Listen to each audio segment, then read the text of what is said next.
Di dunia sepak bola tuh, ada legenda, ada pahlawan, dan ada raja. Tapi, jarang banget ada satu orang yang dapat gelar ksatria resmi, tapi sama fansnya malah dianggap raja. Nah, hari ini kita bakal bahas sosok yang unik ini, Sir Kenny Dalglish.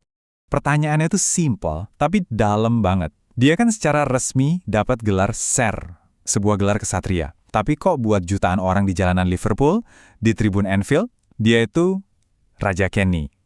Nah, buat ngerti kenapa bisa begitu, kita harus lihat lebih dari sekedar trofi yang dia menangin. Oke, coba kita bedah dulu ya perbedaan fundamental ini. Seperti yang bisa kita lihat, di kiri kita punya Sir. Ini kan pengakuan formal dari kerajaan. Terus di kanan ada Raja. Ini gelar yang datangnya dari hati, diberikan oleh rakyat. Satu dari istana, satunya lagi dari jalanan.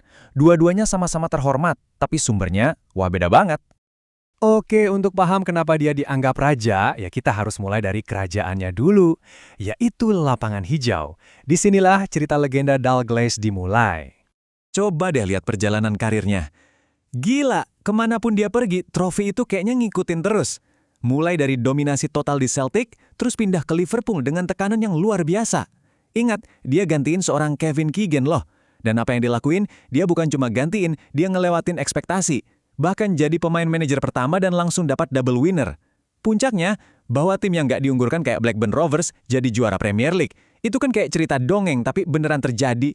Angka 169 gol ini emang kelihatannya fantastis ya. Tapi disinilah kejeniusan Dalglish yang sebenarnya, angka ini tuh nggak menceritakan semuanya, bahkan nggak setengahnya. Dia itu bukan sekedar tukang cetak gol, dia itu arsiteknya, otaknya serangan Liverpool. Dia yang ngatur tempo, dia yang bikin peluang buat yang lain.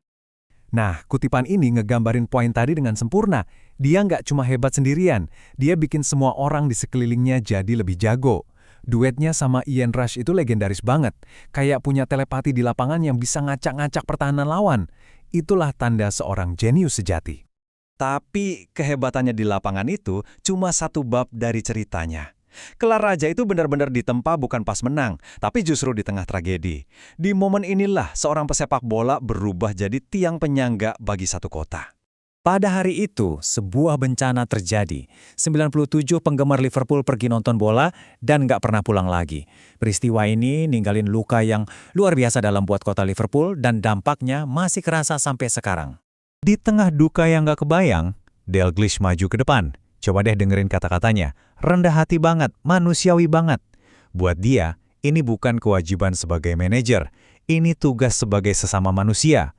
Dia lihat komunitasnya hancur, dan dia tahu klub sepak bola itu harus jadi lebih dari sekedar klub.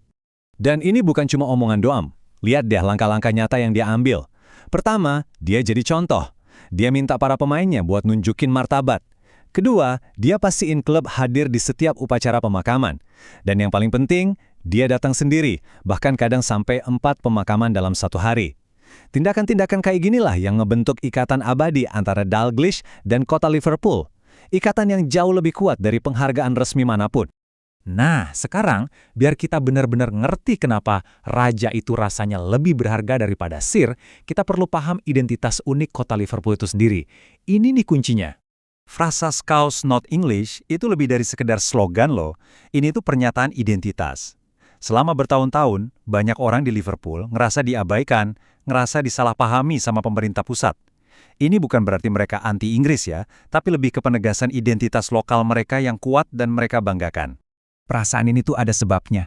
Ada konflik politik di tahun 80-an, kebijakan ekonomi yang dianggap ngerugiin kota, dan yang paling parah, cara pemerintah dan sebagian media ngeliput tragedi Hillsborough. Semua itu ngebuat jurang pemisah yang dalam. Mereka ngerasa kayak harus berjuang sendirian.